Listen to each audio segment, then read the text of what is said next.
Alright, welcome back to my YouTube channel. I'm Andy's Vlog. Kinasuhan na naman ni dating Senador Antonio Trillanes, ito na si Pulong at iba pang kasama sa kaso tungkol dito sa pinagbabawal na gamot. Aba, ay usaping pinagbabawal na gamot.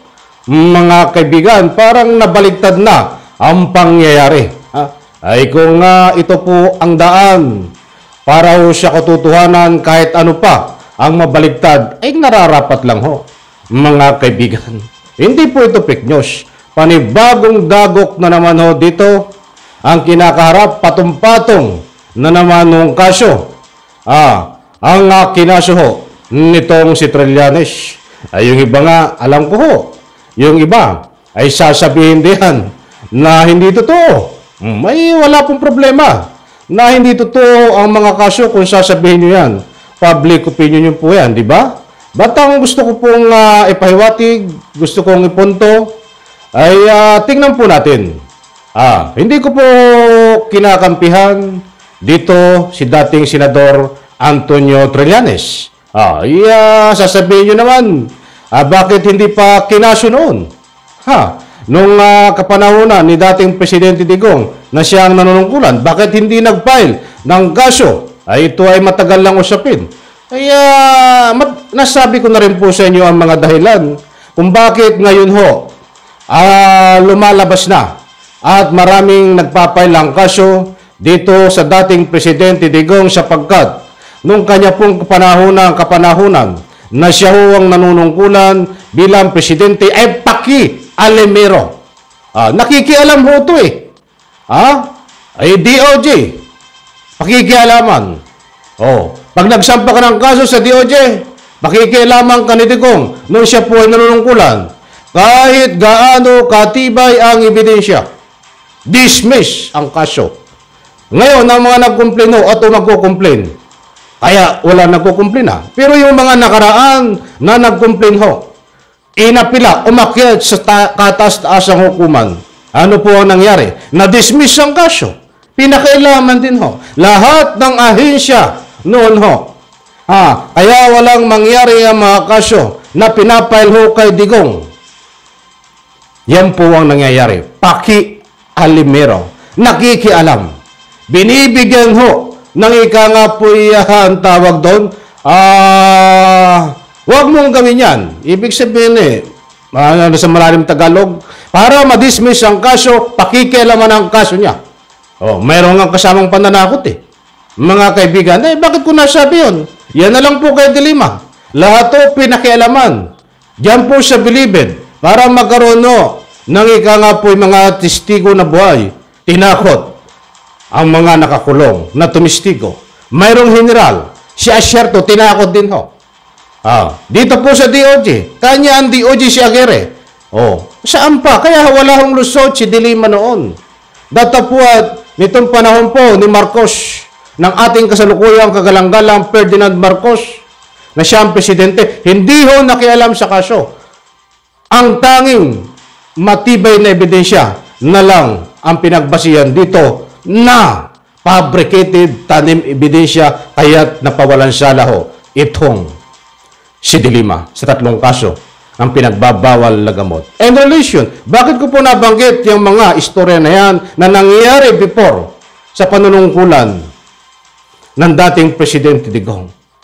Sa mga nagtatanong ho, yan po ang dahilan kaya mga kaso noon ay na-dismiss at pinagmamalaki sa taong bayan sa buong mundo ni Digong. Na-dismiss ang mga kaso niya, lalong-lalo na po ang mga nag-file ng kaso sa kanya nitong usapin na drug war.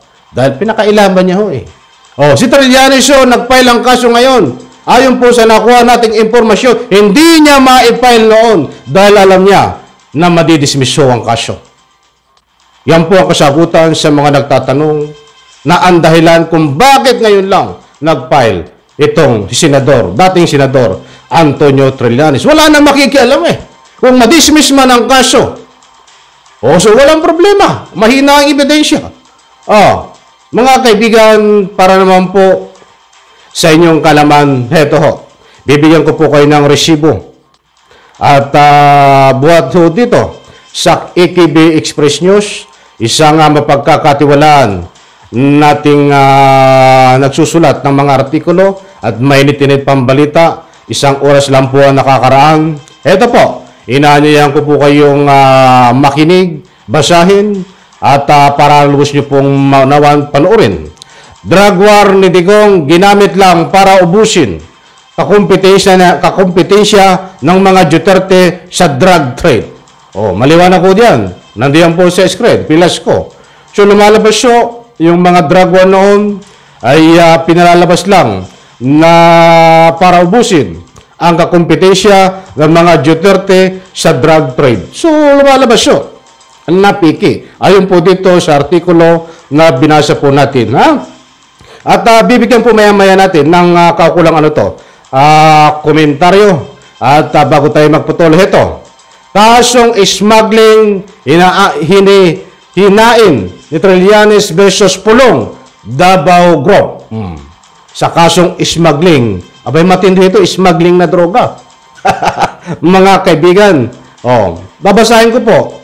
Sinampahan ni dating Senador Antonio Trillanes III ng kasong drug smuggling sa Department of Justice Sina Davao City First District Representative Paulo Pulong, Attorney Mans Carpio, ito yung asawa ni Sara Duterte. Asawa ni Vice President Sara Duterte, dating Custom Commissioner Nicanor Pildon at iba pang personalidad. Ito yung matagal na ho ito na nagkaroon pa rin ng hearing diyan po sa Kongreso. Bata wala hong nangyari. Hindi ho nalaman. Bagamat mayroong mga testigo na inuugnay ang pangalan dito nitong pangalan Duterte. Subalit wala pong nangyari nga. Katulad nga po ng nasabi ko noong kapanahunan ni Duterte. Kahit magsalita ka, walang mangyayari dahil hawak niya lahat ng mga ahensya, pinapakialaman para na sa ganun ho, i-absolto sa kaso. Yan po ang mga nangyayari. Ituloy po natin. Sinampan ni dating Senador Antonio Trillanes, ay nabasa na natin yan ito ay may kaugnayan sa 6.4 billion na pinagbabawal na gamot shipment na nakumpiska noong 2017. Ayos. Ito napanood po natin to. Diyan sa hearing. Talagang kanya-kanya ho ang mga kongreso, representative diyan na bigay ng kanilang pag-isa. Subalit wala pong nangyari. Ginisa ho kabi-kabila. Wala rin pong nangyari. Wala talaga mangyayari. Pero kay Dilima may nangyari ho. Dahil sa mga tanim na ebidensya. Ikaw ba naman? Kaya Gere, ganito, kasuhan mo yan. Walang problema, hawak niya siya Gere. Ganito, bato ang gawin mo. Hawak din si bato. Ano pang mangyayari? Sige, Supreme Court, pag may kaso diyan, ganito ang gawin mo. Ganyan ang mga galawan ni Duterte. Nakikialam sa mga kaso noon. Kaya kawawa ho. Ang mga katulad kong may hirap na biktima ng drug war, na nga po hanggang ngayon ay humihingi po ng hustisya. Ng hustisya po ay tanging ICC na lang po ay nga po nakabaon at sa pamagitan po ng ICC ay magkakaroon po ng hustisyan. Mga kaibigan, malapit-lapit na. Eto, kasama sa kinasuhan ni Trillanes sa dating Presidential Advisor on Indigenous Peoples Concern, Allen Capuyan, Davao City Councilor Small Abilera, Charlitan at 4 iba pa. Pinagbasihan ni Trillanes sa kaso ang investigasyon ng Senate Blue Ribbon Committee na binigyan umano ng Greenland Passage ng Bureau of Customs ng 5.2 kilo ng shabu mula China. Ginamit umano ang express lane ng BOC kung kaya hindi na dumaan sa alert system, physical inspection at document verification.